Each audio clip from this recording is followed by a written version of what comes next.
Muy buenas noches. Son las 19 horas en punto del viernes 18 de diciembre de 2020. Estamos en el Palacio Nacional de México, en la Ciudad de México, y vamos a comenzar la conferencia de prensa diaria sobre COVID-19, la epidemia causada por el coronavirus SARS-CoV-2. Hoy vamos a tener varios elementos de información: el informe técnico que muestra la evolución de la epidemia en el conjunto del país, también algunos anuncios específicos sobre las acciones de apoyo a la situación de la Ciudad de México y otra información adicional. El semáforo, por supuesto, hoy toca presentar la actualización del semáforo y abrimos a preguntas y comentarios. Vamos a procurar dejar al menos 30 minutos para las preguntas y le pido al doctor Ricardo Cortés, director general de Promoción de la Salud, si hace la presentación. Doctor, por favor. Con mucho gusto, doctor López-Gatell. Muy buenas noches tengan todas y todos en casa y aquí en Palacio Nacional, en el Salón Tesorería. Estamos en el día 202 de la nueva normalidad, como sabemos todos, periodo después de la Jornada Nacional de Sana Distancia, que se caracteriza por la estimación local del riesgo. Cada entidad federativa tiene un riesgo específico, importante, lo hemos dicho y lo seguiremos diciendo. La epidemia nacional tiene al menos 32 epidemias locales, son 32 entidades federativas, y cada entidad federativa tiene también epidemias subnacionales en materia de regiones, ya sean regiones económicas o simplemente los municipios, inclusive localidades o barrios. Esta es la conferencia de prensa vespertina número 289. Hoy, 18 de diciembre, es el Día Internacional de las Personas Migrantes, un grupo de población especial que sale de su país en búsqueda de un mejor futuro, de una mejor calidad de vida. Puede ser por gusto, porque se les ofrezca algún empleo, porque tengan alguna beca, pero también en general porque no hay oportunidades específicas o suficientes en los países de su origen y deciden migrar a otro país. México es un país que está cambiando de ser de tránsito a ser un país destino también de personas migrantes, y creo que es muy importante saber y reconocer en la población migrante un grupo de personas extraordinarias que lo que buscan es mejorar su vida y también mejorar el lugar en donde llegan a vivir. Particularmente la Secretaría de Salud participa en las reuniones de la Comisión Mexicana de Apoyo a Refugiados y en diversos otros grupos de trabajo de atención a población migrante. En la Comar participamos con la mesa específica de acceso a la salud, en donde estamos analizando cuáles son las principales barreras para que la población migrante acceda a los servicios de salud que se les puede ofrecer. También trabajamos en la Dirección General de Promoción de la Salud y otras direcciones generales de la Secretaría de Salud en la revisión para que los refugios de personas migrantes sean un buen entorno, un entorno favorable a la salud de las personas en situación de migración. Presentamos la curva epidémica que nos da el panorama epidemiológico de la epidemia del virus SARS-CoV-2 en nuestro país. Actualmente un total de 3.333.868 personas han sido notificadas al Sistema Nacional de Vigilancia Epidemiológica y estudiadas al menos con un estudio epidemiológico de caso, y a una gran mayoría de ellas se le tomó una muestra para estudiar y saber si son positivas o negativos sus resultados al virus SARS-CoV-2. Actualmente la positividad de la semana 49 se ubica en el 40%, tenemos un total de confirmados de 1.301.546 personas con un resultado positivo a la prueba del virus SARS-CoV-2, 214.424 personas que tuvieron síndrome COVID, enfermedad tipo COVID o enfermedad tipo influenza, un cuadro de enfermedad respiratoria aguda, y que no se les tomó una muestra, y un total de 133.019 personas a las que sí se les tomó una muestra, pero por múltiples razones no tienen una posibilidad de un resultado. Lo hemos explicado. Puede ser porque la muestra llegó muy tarde al laboratorio y resultaría en un, valga la redundancia, en un resultado erróneo, probablemente un falso positivo o un falso negativo. Se decide descartar esa muestra y se toma como una persona sospechosa sin posibilidad de resultado. Esa es una de las múltiples razones por las que pueden rechazarse las muestras en el laboratorio. Actualmente, un total de 57.019 personas están en espera de su resultado del laboratorio y tenemos un total de 117.249 lamentables defunciones, todas y cada una lamentables, que han producido sufrimiento en sus familias y en todo nuestro país. Sobre la curva epidémica de casos estimados, tenemos un incremento de la semana 49 con respecto a la 48 del 18%. Tenemos un total de 1.481.994 casos estimados, de los cuales el 6% representa la epidemia activa. Esto es un estimado de 90.728 personas que actualmente tienen un cuadro activo de virus SARS-CoV-2, el virus que ocasiona la COVID-19. Un total de 962.397 personas se tiene registrado como personas que han recuperado su salud, para lo cual, como siempre, agradecemos a todo el personal del Sistema Nacional de Salud en las unidades de atención médica públicas, sociales y privadas que han atendido a todas las personas en esta emergencia. La curva epidémica de las defunciones, con un crecimiento mucho más lento que lo que observamos al inicio de la epidemia, un crecimiento lento y paulatino, pero sin embargo es importante mencionar que así como incrementa el número de casos, también van a ir incrementando el número de las defunciones. Esto es inevitable. Lo que sí es evitable es que la velocidad sea la misma y que no lleguemos al mismo número de personas fallecidas. Como vieron la gráfica anterior, ya el número de casos estimados ha superado actualmente el pico epidémico que tuvimos en el verano, y no así el número de defunciones por semana, el pico epidémico que tuvimos también en el verano en materia de defunciones. La siguiente, por favor. Sobre la hospitalización diaria nacional, también se observa un crecimiento paulatino, ya llegando a los niveles de hospitalización de cuando tuvimos el pico epidémico en el verano. Sin embargo, también es importante observar que el crecimiento no es tan veloz como fue en la primer parte de la epidemia. La ocupación con ventilador bastante estable, y también apenas acercándose a estos niveles de la epidemia durante agosto, por ejemplo, en el verano.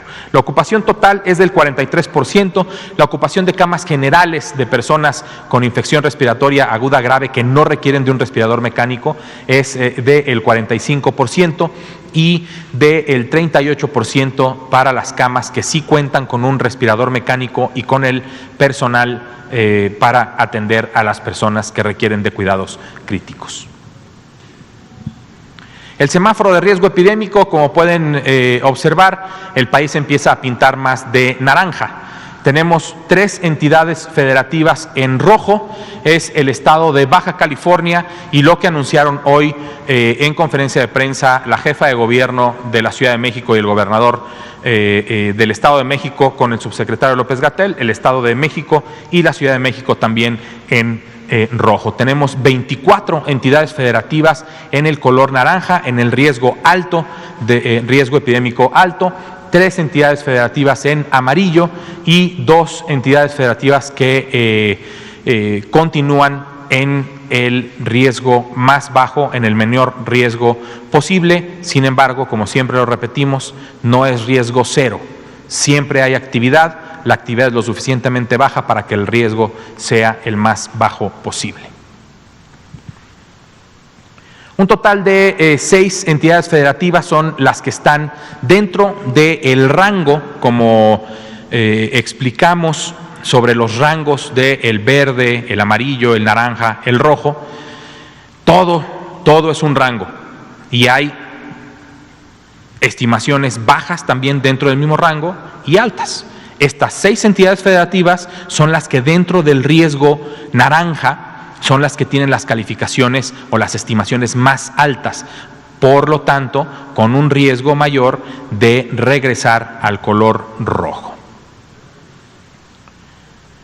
Asimismo, nos parece importante presentar esta tabla. Esta tablita es de las entidades federativas cuyos indicadores han estado a la alza, han incrementado en las últimas semanas y en la estimación también en la evaluación diaria que hacemos en la Unidad de Inteligencia Epidemiológica y Sanitaria. Baja California, cuyo color es rojo, junto con la Ciudad de México y el Estado de México, continúan incrementando sus indicadores. Esto quiere decir que la actividad viral va en incremento.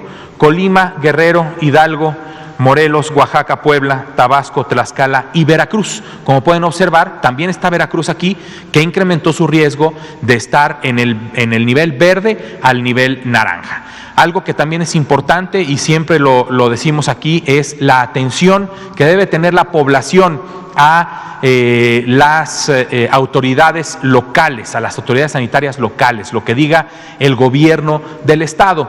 Por ejemplo, el estado de Guerrero, que está ahorita en color naranja, en el riesgo alto, tiene una estimación local también, porque hay unas zonas locales, como puede ser la zona de Chilpancingo, que tiene una actividad mucho mayor viral que la que puede tener, por ejemplo, la zona de Acapulco. Por favor, estén pendientes de lo que también las autoridades locales dicen y publican en sus páginas de internet, que están dirigidas a que usted en su casa entienda y revise la información para tomar mejores decisiones.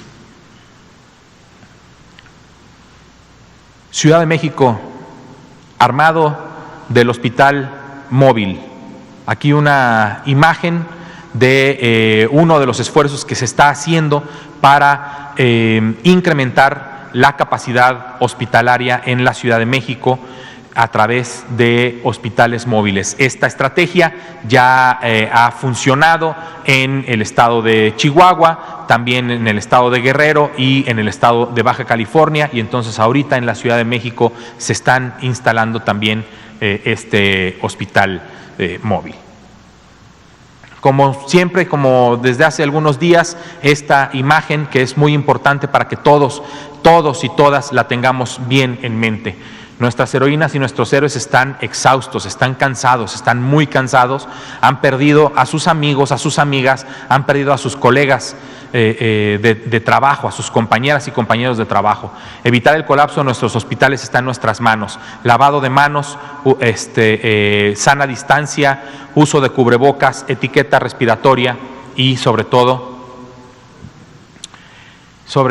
no ir a reuniones y quédate en casa. Si no tienes nada a qué salir, mejor no salgas. Muchas gracias. Muchas gracias, doctor Ricardo Cortés. Son las 19:15 horas, tenemos tiempo suficiente para varias preguntas. Hoy fue un día con varios anuncios relevantes para el Valle de México, para la Ciudad de México y los municipios conurbados que pertenecen al Valle de México. Es especialmente importante por las disposiciones nuevas que anunciamos esta mañana, un poco después de las 11:30. Entonces, está abierto a todos los temas. Si hay algún asunto que ustedes consideran nos puede ayudar a recibir las inquietudes de la población a través de ustedes y poder responder dudas, les agradezco que las orienten en ese sentido, dándole prioridad a los aspectos que son relevantes para la población. Por favor, vamos a empezar con usted. Arturo Contreras, seguimos con usted. Liliana Noble. Adelante. Muy buenas noches, doctor Gatell. Mi nombre es Carlos Seguán, nuevamente vengo de lo que es el sureste de la República, de Campeche, y represento los canales de Estadística Política, benditas redes sociales, Noti Express e Informa 24, juntamente con los señores Jesús y Edmundo Domínguez. La pregunta que yo tengo, doctor Gatell, están diciendo que ya empezaron con la capacitación al personal de diferentes sectores para aplicar la vacuna. Y los estados que mencionó, si no me equivoco, eran México y Coahuila, donde iban a empezar. Ciudad de México. Ciudad de México, ok.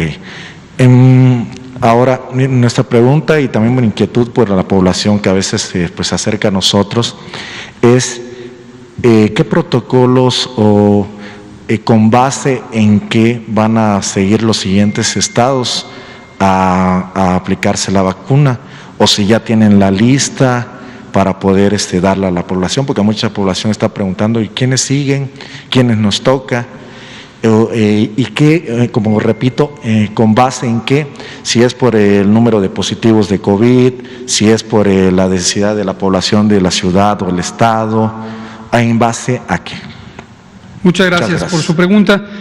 En general, le recomiendo a todas las comunicadoras y comunicadores, reporteros de radio, televisión, prensa escrita, redes sociales, canales de YouTube, canales de Facebook, y también a toda la población que entren al sitio web coronavirus.gov.mx, en donde encontrarán el documento que hemos hecho público el pasado martes 8 de diciembre.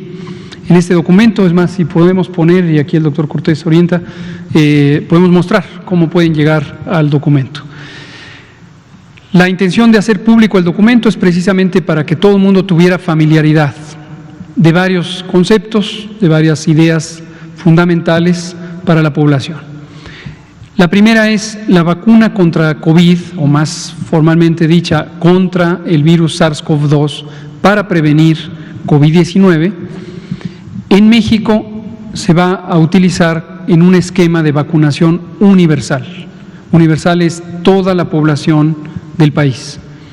Y además va a ser gratuita. Es evidente que para poder pagar este recurso se utiliza dinero del Tesoro Público, y el Tesoro Público se nutre de los impuestos generales y especiales y demás contribuciones o mecanismos de recaudación que hace la nación. Entonces, la estamos pagando esa vacuna, todas y todos quienes somos contribuyentes, y la vacuna está ya pagada. No se tiene que pagar al momento de recibir el servicio. Y esto, dejémoslo también ya muy claro desde ahorita, si a alguien le quieren cobrar vacuna contra el COVID, le están queriendo defraudar. Hay que tener mucho cuidado, porque desde ahorita y durante todo 2021 y una parte de 2022, que durará la campaña de vacunación COVID, se debe tener claro que esta es una campaña del Gobierno de México, es ajena a cualquier grupo social, grupo económico, partido político, gobierno local. No se puede tener vacunación COVID en México que no sea en el Programa Nacional de Vacunación contra COVID. Y por lo tanto es completamente gratuita. Nadie en el sector privado legítimamente puede vender la vacuna contra COVID, ni podrá hacerlo, de modo que si a alguien le quieren cobrar por vacunarle para proteger de COVID, le están cometiendo un fraude. Tercer elemento, bueno, vamos a mostrar aquí, si nos ayuda. Es la página principal de coronavirus.gov.mx, tiene, como cualquier página, un carrusel al inicio de su, de la página, y aquí aparece, si le dan clic a esa imagen, se descarga automáticamente el documento que pueden ustedes dar lectura para saber cuáles son los grupos de edad, en qué tiempo se les va a aplicar a cada uno de estos grupos de edad, cuál fue la decisión que se tomó, quién tomó la decisión, que también es importante, lo ha dicho el doctor López-Gatell en múltiples ocasiones, y se tiene un grupo técnico asesor de vacunas externo, aparte de la Secretaría de Salud, en donde participan múltiples personas expertas en diferentes ámbitos de su competencia, infectología, vacunología, y en este grupo de expertos participó y participa el doctor Alejandro Cravioto, presidente del Grupo Técnico Asesor de Inmunizaciones de la Organización Mundial de la Salud. Él es un médico mexicano y él formó parte y sigue formando parte del Grupo Técnico Asesor que analizó toda la información disponible sobre el virus SARS-CoV-2, las vacunas disponibles o las vacunas que van a estar disponibles, y estrategias que se han llevado a cabo en otros países para decidir, para tomar la mejor decisión y recomendarle a la Secretaría de Salud del Gobierno de México cuáles serían los grupos de edad a ser vacunados y en los tiempos. Gracias, doctor Cortés. Entonces les pido, si son tan amables, no en este momento por supuesto, pero preparen esto, léanlo, y entonces las preguntas van a ser más productivas para no repetir lo que ya se ha dicho. Ahora, lo que ya decimos, con mucho gusto lo volvemos a explicar, pero tratemos de optimizar el tiempo de la conferencia para que la población hoy se quede con la idea clara. Ya dijimos, vacunación universal. ¿Qué estados? 32. Hay 32 entidades federativas del país que serán prioritarias. 32 van a ser prioritarias, van a estar en el nivel 1 de prioridad, el mismo nivel de prioridad, todas las entidades federativas. ¿Qué grupos de la población? ¿Cómo se organiza la priorización? Tenemos 3 ejes de priorización. El que está en este documento es el eje primario, que es un eje por edad.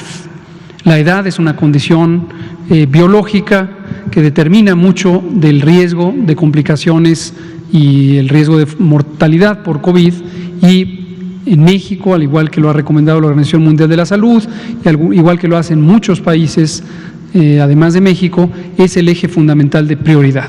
Otras condiciones en México que son relevantes son la existencia de enfermedades crónicas como diabetes, hipertensión, tabaquismo y otras, obesidad, sobrepeso, inmunosupresión, etcétera. Entonces, otro eje de priorización.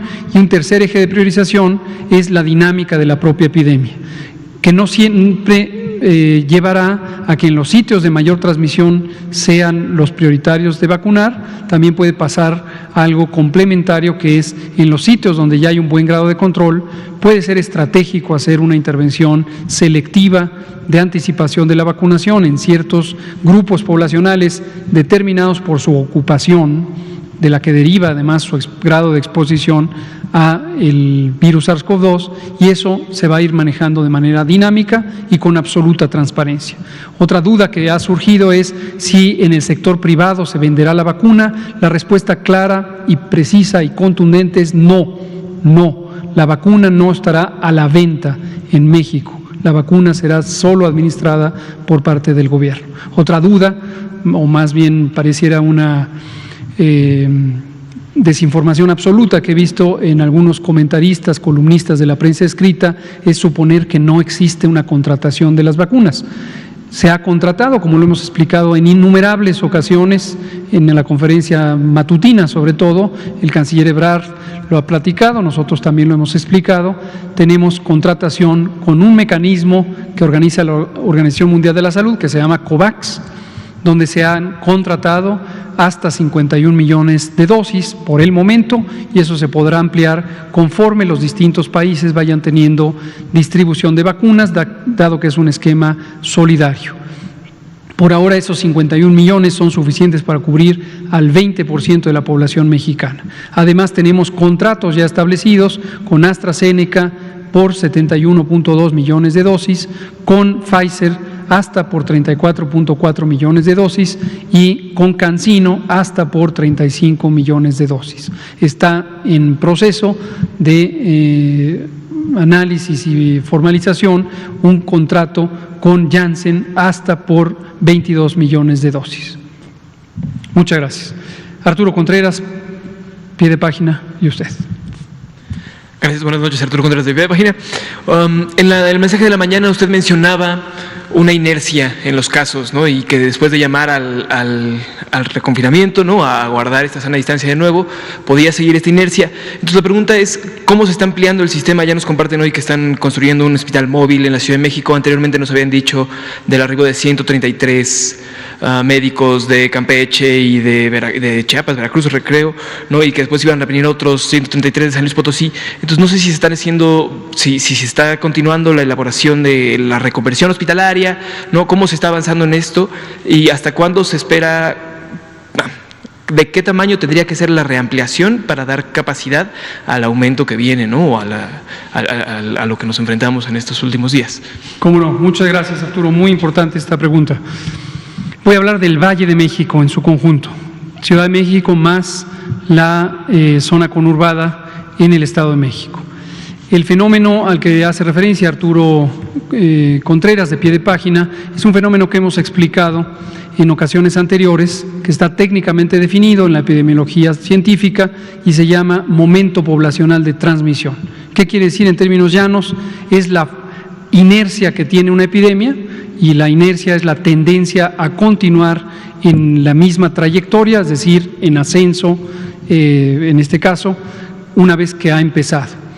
Las epidemias de enfermedades infecciosas tienen un aumento gradual al inicio, pero después tienen un aumento exponencial. Por eso es que en las curvas epidémicas se ve una forma así y no una forma lineal. Lo que quiere decir en términos llanos es la velocidad de ocurrencia aumenta cada vez más. Y esto se vuelve más complicado en poblaciones de mayor tamaño, en poblaciones de mayor densidad, es decir, mayor cantidad de personas por kilómetro cuadrado, por cualquier otra unidad de área, y también en poblaciones que tienen gran movilidad. Un ejemplo metafórico que ilustra este principio proviene de la física, y la idea es la misma, es el mismo concepto de inercia. Si tenemos dos vehículos que están caminando a la misma velocidad, 60 kilómetros por hora, y uno de ellos es un camión de 2 toneladas y el otro es un automóvil tipo sedán de a lo mejor unos 300 o 500 kilogramos, 300 o 500 kilogramos, 2 toneladas, 300 kilogramos, 60 kilómetros por hora. Súbitamente frenan, aprietan el freno al mismo tiempo. El vehículo pesado va a recorrer más distancia antes de detenerse por completo, comparado con el vehículo ligero. ¿Por qué? Porque hay inercia. Inercia es esta fuerza que tiende a mantener a los objetos en el mismo estado de movimiento o de quietud y hace que se comporten así. Entonces, las poblaciones densas y grandes tienen este fenómeno y entonces tardan más en lograrse los resultados de control epidémico.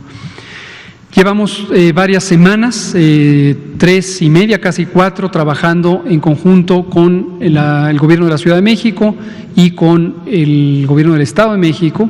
Hemos presentado periódicamente aquí los avances y los objetivos son los mismos y los mecanismos son los mismos que para la estrategia nacional que usa México y que usan prácticamente todos los países.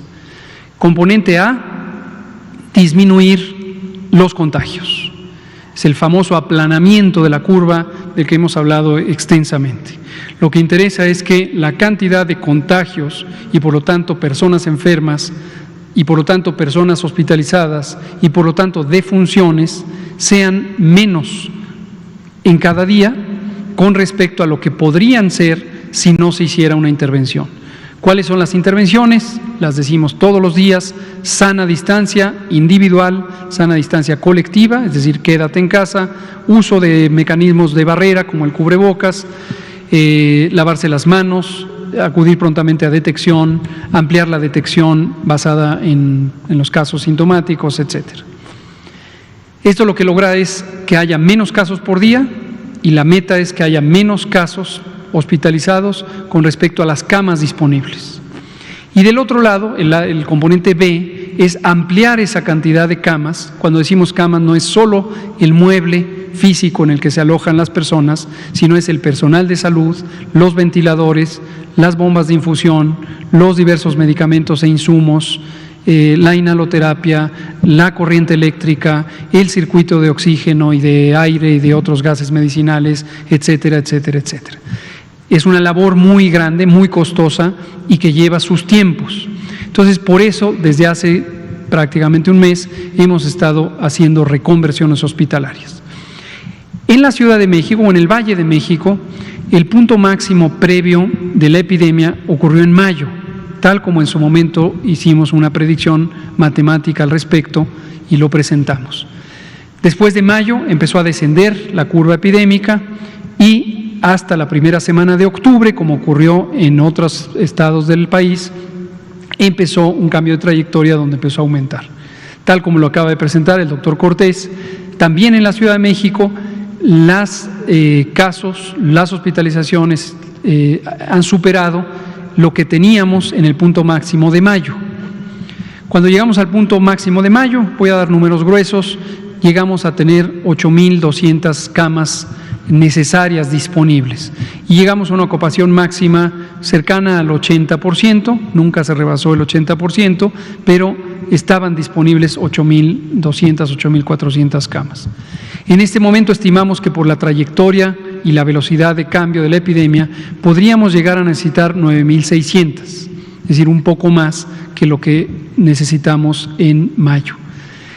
Como hemos venido trabajando en ello, y hay algunos factores limitantes, hoy ya no son los ventiladores, porque en su momento adquirimos los ventiladores o se fabricaron ventiladores en México con la ayuda de CONACYT. Hoy el factor limitante es el personal, en número y desde luego en cansancio, están cansados los miembros del personal de salud. Por eso hemos invitado a médicas y médicos a que nos comenten sobre el estado de ánimo que hay en las unidades clínicas. Para lograr tener el personal, hemos acudido a la solidaridad del resto de la nación y efectivamente de 11 entidades federativas se han enviado personal, todavía no concluye ese periodo de envío, son en números que van desde 10 hasta 35 o 45 personas. Hasta el momento han venido de Chiapas, de San Luis Potosí y de otras entidades federativas. No tengo en este momento la lista, pero la presentamos mañana con mucho gusto.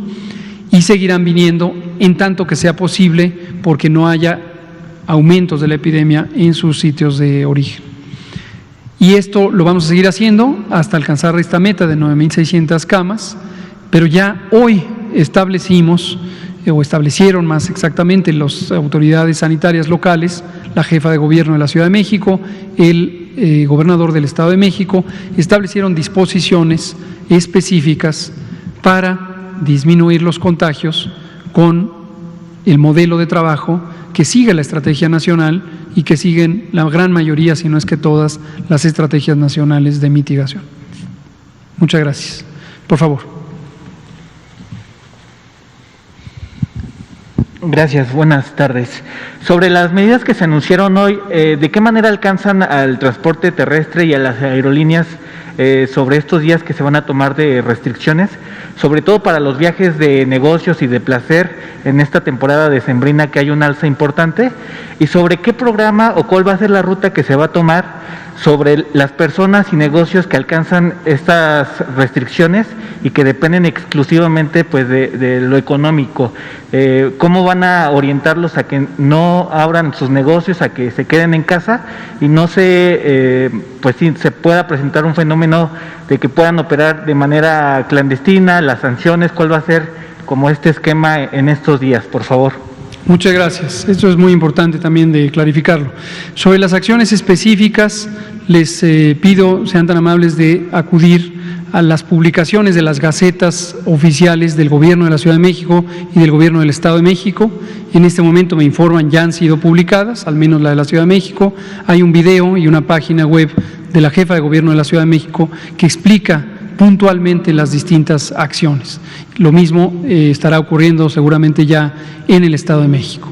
¿Por qué lo difiero a eso? Porque son acciones de carácter local. La disposición general es la que corresponde con el semáforo de riesgo COVID. Esto es una disposición general para todo el país, pero como hemos venido comentando, para cada una de las entidades federativas, cuando han tenido que hacer este tipo de medidas que corresponden con el semáforo rojo, en todos los casos, no tendría por qué ser distinto en el caso de la Ciudad de México o en el caso del Estado de México, las autoridades sanitarias locales, que son los gobiernos locales, tienen la facultad de establecer las modalidades específicas de control epidémico. Igual ha ocurrido en las demás. Entonces, aquí hay la razón jurídica por la que esto es así, es porque el mecanismo para lograr el cierre temporal de los comercios, de los talleres, de algunos otros elementos de la vida social, dependen de la autoridad local, no es una competencia federal.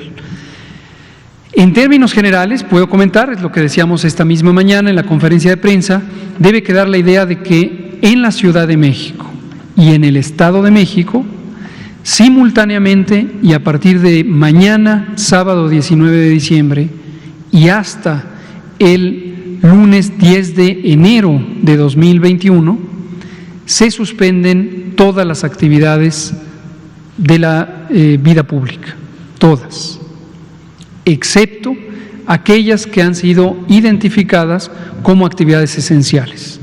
Esto es semejante a lo que se hizo con la Jornada Nacional de Sana Distancia, esa sí fue una disposición de carácter nacional, el modelo es el mismo, pero aquí cada entidad federativa aplica los criterios sobre cuáles son las esenciales, guiándose, por supuesto, de la disposición original del semáforo de riesgo COVID, donde viene la lista de actividades esenciales.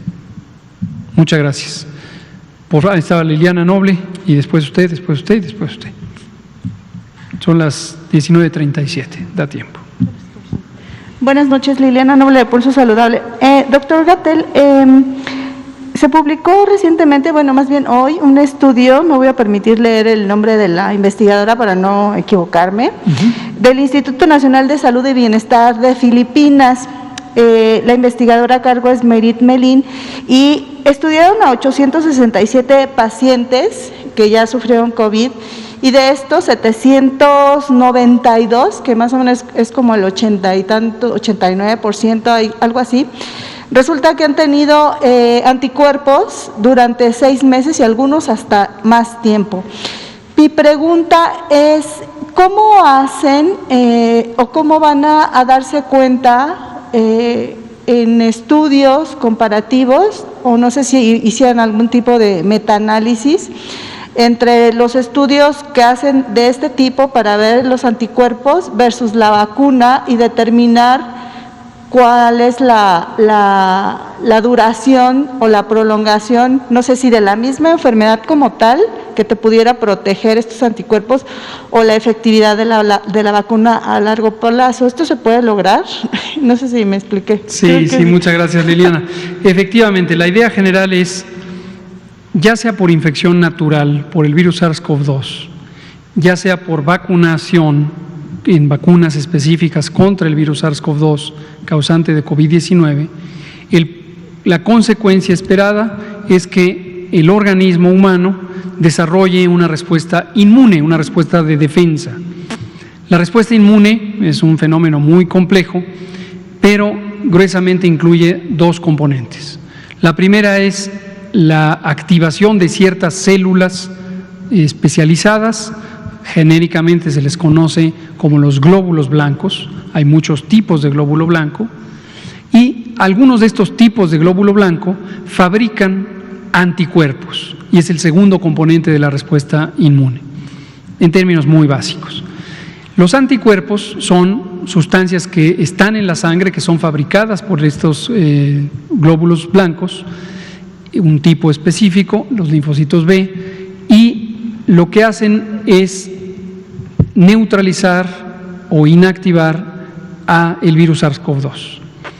Las proteínas son invisibles, desde luego, son moléculas, están disueltas en la sangre humana, y si en un momento dado incorpora uno el virus SARS-CoV-2, estos anticuerpos, estas sustancias, estas moléculas se desplazan por medio de la sangre y donde está el virus se le pega y lo neutraliza.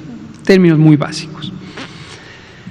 Lo que sigue siendo un misterio, dado que el SARS-CoV-2 es un virus nuevo para los seres humanos, es cuánto dura esa respuesta inmune. Pero no solo eso, sino qué tan efectiva es, qué tan competente es para neutralizar el virus si ocurriera una segunda o tercera o cuarta o quinta exposición al virus. Para la vacuna no se sabe, más allá de la información que está en los resultados preliminares de aquellos ensayos clínicos cuyos autores ya han presentado información. Son muy poquitos en este momento. Y para la infección natural existe un conjunto ya razonablemente amplio, unos 20, 30, 40 estudios observacionales, como este que usted escribe de Filipinas, en donde se ha documentado el tiempo que ha transcurrido desde que la persona infectó y si existe todavía la presencia de cierta concentración o títulos de los anticuerpos. En la medida en que la epidemia lleva apenas un año, el máximo tiempo que se puede constatar de duración de la inmunidad, medida solamente por la concentración de anticuerpos específicos contra el virus SARS-CoV-2, es de un año. Entonces, hasta el momento sí se sabe que los anticuerpos pueden permanecer hasta un año. Pero hay todavía muchas incógnitas sobre la eficiencia de esa respuesta inmune, qué tan específica, si es o no neutralizante de los virus, y en su momento se irá conociendo esto por distintos estudios como este.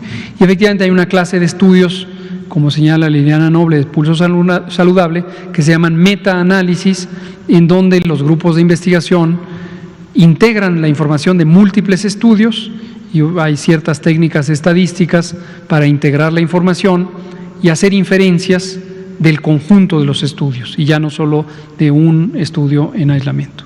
Doctor, ¿y la inmunidad que confiere tanto la enfermedad como la vacuna es la misma o es diferente porque el patógeno, por llamarlo de alguna manera, bueno, el virus mensajero o el vector, sí, es el origen, es diferente? En principio es diferente porque efectivamente la exposición al virus nativo, el virus silvestre, es exposición al virus completo. La exposición a la vacuna, y aprovechamos aquí para recordarle a la población, las vacunas, en el caso del virus SARS-CoV-2 y la gran mayoría de las vacunas, no son competentes para generar infección. No puede ser que la enfermedad COVID-19 sea causada por la vacuna contra el virus SARS-CoV-2. No se puede, porque las vacunas están hechas, hay varias plataformas tecnológicas que se han comentado, pero están hechas o de componentes del virus o de fragmentos del virus que han sido desnaturalizados, o como en el caso de las vacunas de Pfizer y Moderna. Moderna, por cierto, la FDA hoy le confirió la autorización de uso de emergencia. Están hechas de RNA o en español ARN. Esta es una molécula que tiene una secuencia genética que le da una orden a las células humanas para que fabriquen una proteína, que es la proteína principal que induce la inmunidad, y esa proteína empieza a circular en la sangre, incapaz de causar enfermedad, y los anticuerpos se generan en reacción a ello. Y finalmente, doctor Ricardo Cortés, ayer usted nos hizo favor de presentarnos un video. Yo quisiera saber si ese es el primero de esta nueva etapa de comunicación de fiestas navideñas y la vacunación, o tenemos que esperar algo más interesante. Gracias. Gracias. general es uno de múltiples videos y elementos de comunicación y particularmente de comunicación de riesgos hacia las personas, dirigidos a las personas para que podamos tomar mejores decisiones. Esto, el de ayer, es uno referente a la situación que estamos viviendo al momento, las fiestas que se acercan y las recomendaciones de no generar estos eventos que pueden resultar en un brote familiar, simple y sencillamente. Y de ahí tendremos otros elementos de comunicación que sean visuales, y audiovisuales, como pueden ser spots de radio, videos para televisión y pósters que se pueden utilizar en otros elementos, como puede ser el metro, el metrobús, el transporte público en todos los estados de la República y un elemento de comunicación importante que siempre hemos utilizado, que son las redes sociales. Estoy seguro que sí, y si no, ahorita lo vemos. Gracias. Retornar a su pregunta sobre las disposiciones. Un asunto que me gustaría que quedara sumamente claro es, ya dijimos, desde mañana, sábado 19 y hasta el lunes 10 de enero de 2021, permanecerán cerradas la mayoría de las actividades económicas, incluidas, o más bien, excepto aquellas que son esenciales. Para el público en general, las esenciales incluyen, desde luego, la venta de alimentos y la mayoría de los insumos de la vida diaria. Es muy importante que no caigan en pánico en el Valle de México, que no se dejen confundir si aparecieran noticias falsas de que va a haber escasez de alimentos o de cualquier otro insumo, de jabón, de pasta de dientes, de papel de baño. Por favor, no acudan a hacer compras masivas de papel de baño, no hay ninguna razón, y tampoco va a haber escasez de alimento. Permanecerán abiertos todos los establecimientos que venden alimento para llevar, preparados y no preparados. Muchas gracias. Por favor, usted y usted. Muchas gracias, subsecretario Abraham Nava, de Imagen y Excelsior. Si pudiera explicarme cuál es la meta que tienen prevista para el 10 de enero, por qué se ponen el 10 de enero como fecha para este periodo, y en caso de no llegar a estos metas que ustedes comenten, ¿se podría ampliar este periodo? Y también ya habló que se va a ampliar la red hospitalaria y se va a ver el tema de los médicos. ¿Qué pasa con la situación de los insumos para las camas de ventilación, que también de repente se han reportado en algunos estados faltante de medicamentos necesarios como Propofol, Midazolam? ¿Cómo está la Secretaría de Salud en ese tema? Muchas gracias. Empiezo por esa última pregunta porque ya la hemos comentado también. Durante semanas recientes en el mundo entero hubo escasez de algunos medicamentos que normalmente se utilizan para sedar a las personas enfermas o para anestesiarlas o para mantenerlas sedadas, son distintos tipos de medicamentos, o para quitar el dolor, entre otros Midazolam, Propofol, relajantes musculares varios, etcétera. Esta escasez mundial tiene que ver de manera directa con dos cosas. Una, se afectó moderadamente la producción de medicamentos en otras partes del mundo, en la medida en que la epidemia afectó a través de confinamientos, cierres, suspensiones de actividades en varios de los países que fabrican las materias primas de estos medicamentos. Dos muy importantes son China e India, que en su momento son productores principales. La otra razón fue la sobredemanda. En la medida en que está esta pandemia que afecta a todo el mundo, hay una gran cantidad de pacientes que han tenido que ser hospitalizados, intubados, etcétera, y entonces se usó mucho más el medicamento de lo que se hubiera usado en cualquier año previo. La buena noticia es que el Gobierno de México esto se anunció hace 3 o 4 semanas, lo comentó aquí el doctor Ruy López Ridaura, establecimos un grupo técnico de asesoría con los colegios y asociaciones mexicanas de medicina crítica y anestesiología. El grupo, le agradecemos, por cierto, a todos los participantes, especialistas en medicina crítica y anestesiología, que integraron este grupo, son 10 o 12 personas especializadas, y nos dieron alternativas. Entonces nos sugirieron esquemas de combinaciones de medicamentos que tienen registro sanitario. De hecho, algunos son más modernos de los que habitualmente se usan y que pueden subsanar la carencia temporal de algunos de estos. Y también se buscó ampliar el acceso a mercados de estos medicamentos, y esto ya quedó subsanado. Su otra pregunta. ¿Por qué hasta el 10 de enero? ¿Qué metas tienen? ¿Por qué hasta el 10? La meta es temporal, es 3 semanas. Esto tiene que ver con lo que comentábamos con Arturo Contreras de Pie de Página. Entre otros recursos para hacer estos planes se usa la modelación matemática. Esto tenemos grupos de modelación matemática, como el que trabaja desde la Universidad Nacional Autónoma de México y también del CIMAT, el Centro de Investigación en Matemáticas, y que coordina con ACIT, y siempre le agradecemos a la doctora Álvarez Builla el excelente apoyo que nos da coordinando a la ciencia mexicana. Y por medio de modelaciones matemáticas, en este caso unas que hizo el equipo de la doctora Claudia Sheinbaum, pudimos identificar que si se hiciera este cierre del 19 de diciembre, es decir, mañana, la curva epidémica empezaría a tener un cambio sustancial aproximadamente el 3 de enero. Suponiendo, y esto repito la frase que he dicho en varias ocasiones, si y solo si se cumplen las medidas, es decir, las empresas y negocios que tienen que cerrar, cierran, las personas que tienen que abstenerse de acudir al espacio público, se abstienen de acudir al espacio público, etcétera. Las medidas se tienen que cumplir por la sociedad. Si la sociedad las cumple, se logra el efecto de que disminuyan los contagios. ¿Cuándo? Aproximadamente en la semana del 3 de enero. Y por eso, dando un margen de seguridad, la disposición es hasta el 10 de enero. Pero su pregunta es muy relevante. ¿Qué pasaría si la sociedad no ayuda? Pues que los contagios seguirían todavía incrementándose y se tendrían que tomar medidas adicionales quizá más severas. ¿No tiene previsto todavía un periodo de extensión? ¿Se evaluaría hasta ese momento? En todo momento se evalúa, nosotros evaluamos diariamente el curso de la epidemia y las decisiones se van tomando en forma dinámica. Muchas gracias. Usted, por favor, y después usted. Creo que ya me lo salté, ¿verdad?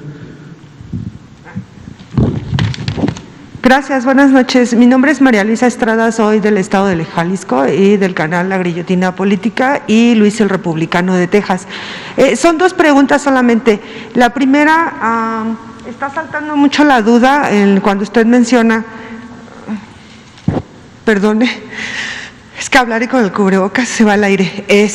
Ahorita está saltando mucho la duda referente a que a partir de mañana se empiezan a tomar las medidas solamente en el Estado de México y la Ciudad de México, ¿es correcto? Es correcto. Y las medidas, usted dice que solamente va a estar abierto donde venden comida para las llevar. Las actividades esenciales, son Ajá. varias, es más que solo comida, y estas son dispuestas, ya están publicadas en las gacetas oficiales del Gobierno de la Ciudad de México y del Estado de México. O sea, que se podría decir que se va a tomar las mismas medidas que se tomaron en un principio. Son muy semejantes, para es correcto, muy semejantes a las que se tomaron al principio. O sea, la aglomeración en el centro, que ahorita hay mucha Así gente es. comprando y eso. Justamente. Okay. Y la otra es, al día de hoy, en el estado de Jalisco, ¿de cuántos son los decesos que ha habido por COVID? Pregunto porque sacó un periódico una nota, no lo voy a decir, en donde decía que las muertes en Jalisco se están asimilando a las muertes que hubo en China. Saber si es verdad eso. Pedí información al sector salud en el estado de Jalisco, pero se niegan a dar información. Le pregunto a usted, ¿realmente cuántos son los decesos que hay registrados en el estado de Jalisco? Y por último, ¿cómo le hacen para monitorear tanto los contagios y los decesos por ejemplo, en las zonas indígenas, en los Altos de Chiapas, en la zona de la Sierra Juárez de Oaxaca, en la Sierra de Guerrero, en las Huastecas, tanto hidalguense como potosina.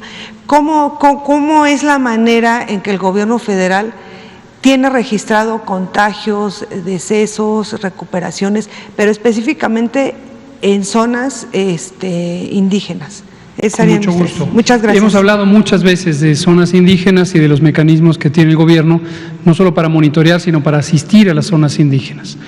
Desde hace tiempo, desde que empezó la etapa de la nueva normalidad, el Instituto Nacional de Pueblos Indígenas, a cargo del licenciado Adelfo Regino, estableció disposiciones específicas que fueron publicadas en el Diario Oficial, son de carácter obligatorio para todas las entidades federativas y los gobiernos municipales, y son mecanismos de protección específica para las poblaciones indígenas. Trabajamos conjuntamente con el licenciado Adelfo Regino y su equipo, lo cual nos llena de satisfacción porque es un funcionario sumamente comprometido y proactivo, y tuvimos este lineamiento publicado por ellos, pero respaldado por la Secretaría de Salud.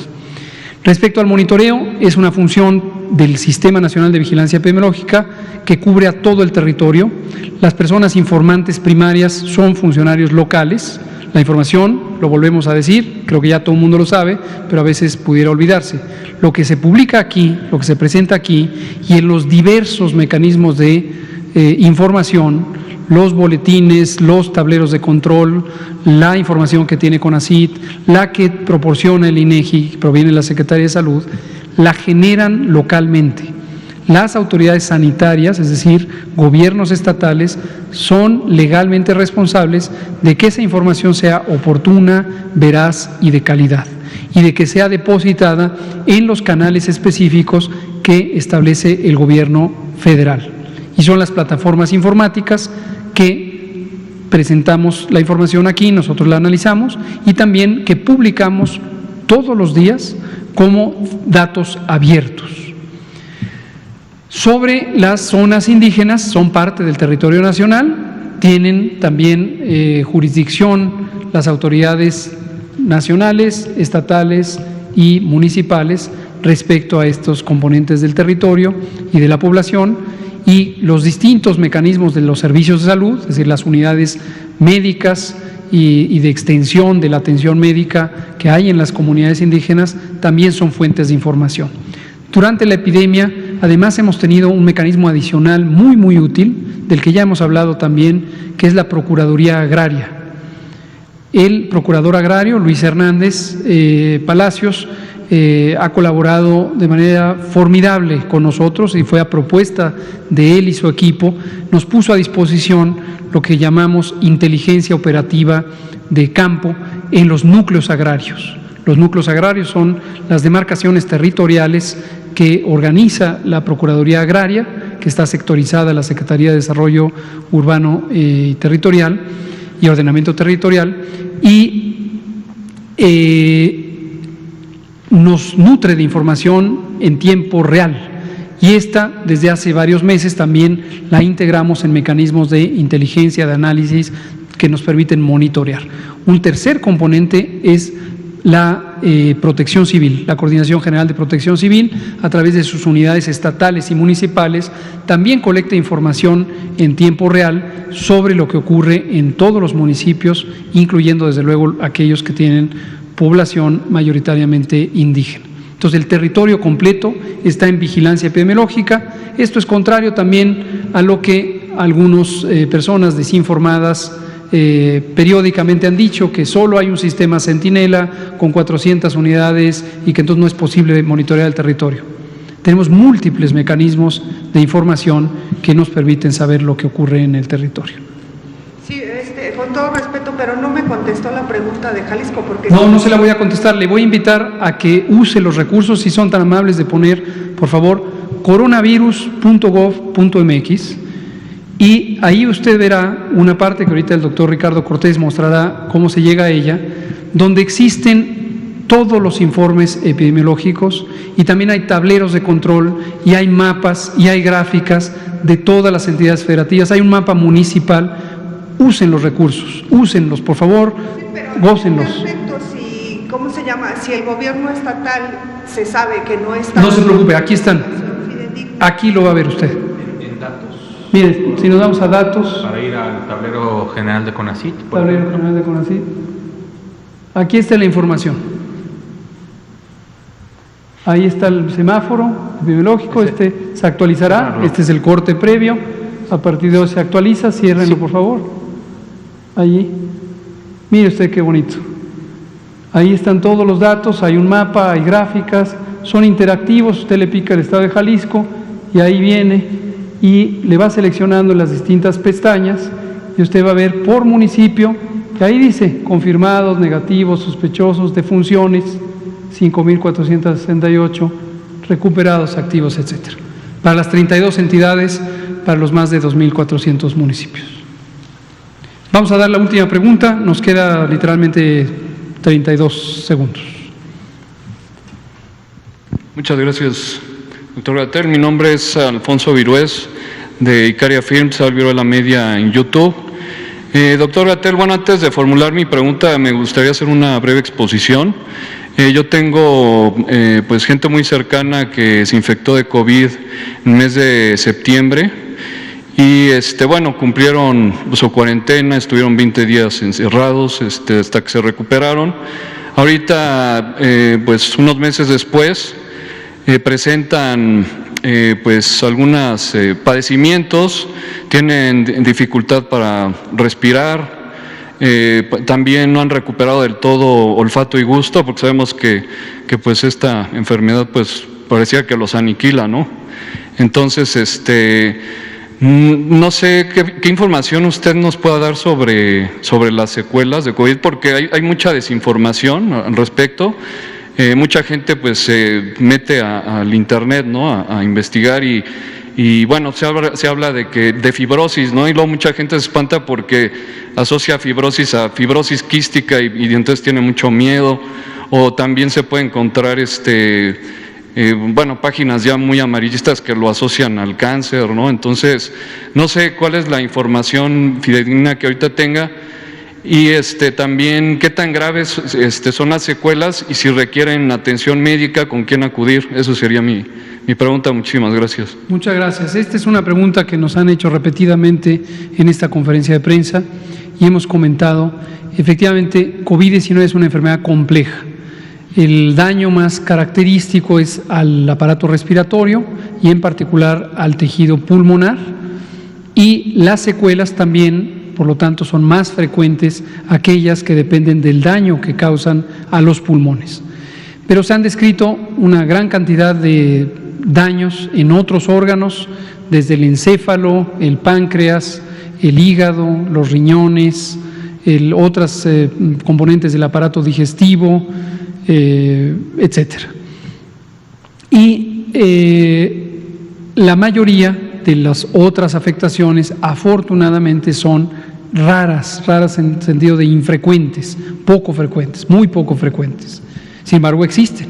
Si una persona llega a tener este tipo de alteraciones, hay que buscar su tratamiento médico, a veces es sencillamente rehabilitación cuando esto es posible, y la buena noticia en el sentido general de la población es que por ser afectaciones tan infrecuentes, permiten ser asimiladas por el sistema convencional de atención de la salud, a pesar de que ahorita está perturbada su funcionamiento por la prioridad de atender a los casos activos de COVID.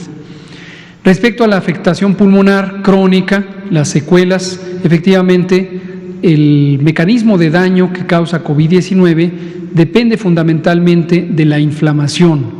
La inflamación es un proceso de alteración del tejido del órgano, en este caso de los pulmones, en donde hay aumento de la permeabilidad de los vasos sanguíneos, hay destrucción del tejido, hay necrosis, y donde hay inflamación, después hay fibrosis. Fibrosis es un proceso en el que se empiezan a depositar una proteína, colágeno y fibrina también temporalmente, que causan una cicatriz. Es parecido a una cicatriz visible a la que todas y todos estamos acostumbrados cuando la vemos en la piel, pero interna. Esto le restringe movilidad a los pulmones y además desplaza las unidades anatómicas en donde se hace el intercambio de oxígeno por dióxido de carbono. No tiene nada que ver con fibrosis quística, nada que ver. La fibrosis quística es una enfermedad congénita, un trastorno congénito por una deficiencia genética en donde hay otro tipo de alteraciones. No tiene nada que ver. Esto es cicatrización. En México y en el mundo no hay suficientes servicios de rehabilitación pulmonar comparado con lo que se necesita ante un fenómeno masivo como es la pandemia de COVID-19. Previendo esto y desde el inicio de la epidemia, aproximadamente en abril, a través del doctor Ricardo Cortés, establecimos mecanismos de colaboración con la Fundación Teletón. Y les pido, si vemos el portal web, lo hemos puesto en innumerables ocasiones, invito al público, cuando tengan una inquietud, coronavirus.gov.mx. Muchas de las preguntas se contestan explorando este sitio web. Una es esta: hemos puesto a disposición una colección de videos instructivos, han sido producidos por la Fundación Teletón. La Fundación Teletón es una fundación privada filantrópica que tiene un recurso especializado de rehabilitación pulmonar. Este recurso está en los centros de rehabilitación Teletón, en algunos de ellos, y hay personal especializado en ello. En el sector público está fundamentalmente en el INER, el Instituto Nacional de Enfermedades Respiratorias Ismael Cosío Villegas. Desde luego es una unidad clínica pequeña y no se da abasto para todas las personas que estén afectadas, pero mucha de la rehabilitación se puede hacer en casa a partir de estos videos tutoriales, estos videos instructivos. Otras afecciones como la pérdida del olfato y del gusto no deben preocupar. Son temporales, generalmente pueden durar 3 a 4 semanas es el tiempo medio en el que duran. A veces se pueden prolongar 2 o 3 meses, pero se restablecen por completo una vez que ha pasado el periodo inflamatorio. ¿Es tratable la fibrosis? Es recuperable, las cicatrices no se quitan, no se remueven, queda limitada la capacidad pulmonar, y el objetivo de la rehabilitación es que a través de el ejercicio de ciertos grupos musculares por un lado se favorezca la movilidad de la caja torácica, por el otro lado se estimule la remodelación de esas cicatrices, proceso que espontáneamente ocurre en el cuerpo, pero al hacer ciertos ejercicios se facilita esa remodelación, y por el otro lado fortalecer los grupos musculares que pueden compensar la resistencia física que establecen estas densas redes de tejido cicatricial. ¿Y de las secuelas psicológicas? Hay también una amplia descripción de secuelas psicológicas. Algunas tienen que ver con la experiencia traumática que implica padecer una enfermedad grave, con los periodos prolongados de hospitalización, y algunas se han descrito como posiblemente imputables a un daño directo al sistema nervioso central. Y también los servicios de atención en salud mental en México por muchas décadas han sido limitados, aún para las condiciones ordinarias, y nuestro grupo de la Comisión Nacional de Salud Mental y Adicciones, en proceso de formación a partir de 3 direcciones generales de la Secretaría de Salud, ha venido varias veces aquí a explicar los distintos recursos que tiene para, de esta manera también, paliar o atenuar el daño social que causa esto. Muchas gracias. Gracias, que tengan muy buenas noches. Son las 20:08. A partir de mañana, 19 de diciembre, quedan suspendidas las actividades económicas y sociales en el Valle de México, tanto la Ciudad de México como el Estado de México, de hecho todo el Estado de México, excepto las que las autoridades locales hayan establecido como esenciales. Muchas gracias.